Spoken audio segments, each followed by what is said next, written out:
Saudi আরব থেকে আমাদের সাথে যুক্ত হচ্ছেন সহকর্মী সৈয়দ আহমেদ। সৈয়দ, হজের আনুষ্ঠানিক ডেট তো ঘোষণা করা হয়েছে, 25 মে থেকে আনুষ্ঠানিকতা শুরু হচ্ছে।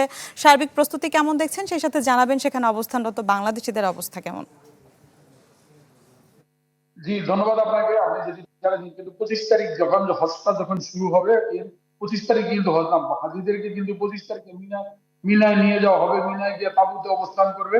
অবস্থানের পরে 26 তারিখ সকাল যখন সূর্য উদয়ের সাথে সাথে কিন্তু হাজিরা যেখানে হজের মূল আনুষ্ঠানিকতা শুরু হবে, আরাফাতে থাকবেন মসজিদ নামিরাতে এবং কেউ থাকবেন তাঁবুতে।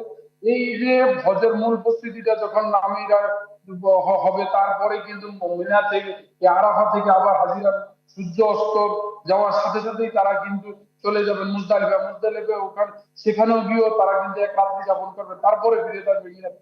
বিশেষ করে দেখেন, এই যে বাংলাদেশি হাজি যারা এখানে আসছে, এর মধ্যে যারা মৃত্যুবরণ করেছে বাকি প্রায় আপনাকে জানিয়ে রাখি যে এখানে প্রায় 30,000 বাংলাদেশি হাজিরা কিন্তু যে লোকাল যে বাংলাদেশ থেকে যে ডাক্তার এবং টিম এসেছে 30,000 চিকিৎসা নিয়েছে। পাশাপাশি আপনাকে আরো বলে রাখি যে এই যে আমাদের যে মুজদালিফা, মিনা, আরাফা এবং তাঁবুতে যেখানে বাংলাদেশিরা বিশেষ করে সি এবং ডি তেই তাঁবুতেই থাকেন, তাদেরকে এবং সৌদি বিভিন্ন দেশ থেকে আসছে। কিন্তু কিছুক্ষণ আগে একটি ঘোষণা দিয়েছেন যে সৌদি ভাইয়া ব্রিগেডিয়ার অনেক হাজি ছোট ছোট আকারের যে হিটার নিয়ে তারা কিন্তু রুমে যাচ্ছে বা বিভিন্ন জিনিস খাবার তারা গরম করে চলে গেছে। এইটা সম্পূর্ণরূপে নিষিদ্ধ করা হয়েছে এবং সৌদি হজ মন্ত্রণালয় কিন্তু প্রত্যেকটি মহল্লা অফিস বা অঞ্চলে যে হজ অফিস আছে তাদেরকে চিঠি দিয়েছে। আপনাকে আরো বলে রাখি যে এই যে বাংলাদেশিদের ওভারঅল পরিস্থিতি দেখা যাচ্ছে বা অনেকেই অসুস্থ, কিন্তু এখন পর্যন্ত কতজন হাজি বাংলাদেশি বিভিন্ন হসপিটালে ভর্তি আছে আমরা কিন্তু এখনো জানি না। আমরা চেষ্টা করে যাচ্ছি হজ কাউন্সিলের সাথে যোগাযোগ করে তো তথ্যটি নেওয়ার জন্য।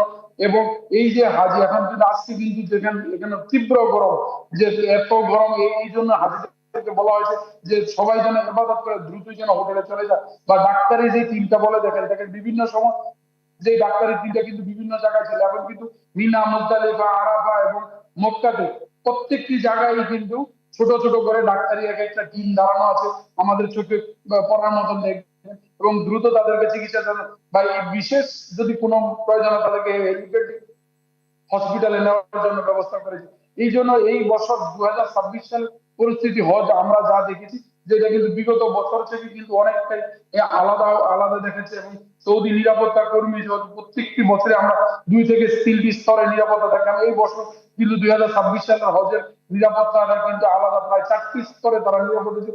সবচেয়ে বেশি সিভিলিয়ান পুলিশ বা যারা এখানে রুসুক নিয়ে ইয়ে করছে তারাই কিন্তু সবচেয়ে বেশি চেক করছে এবং টোটালি কাউকে ঢুকতে দিচ্ছে না মক্কাতে।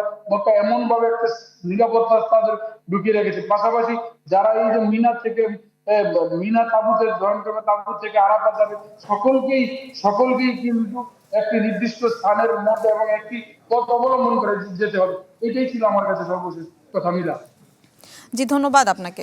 দর্শক, সৌদি আরব থেকে সহকর্মী সৈয়দ আহমেদ আমাদের সাথে যুক্ত হয়েছিলেন।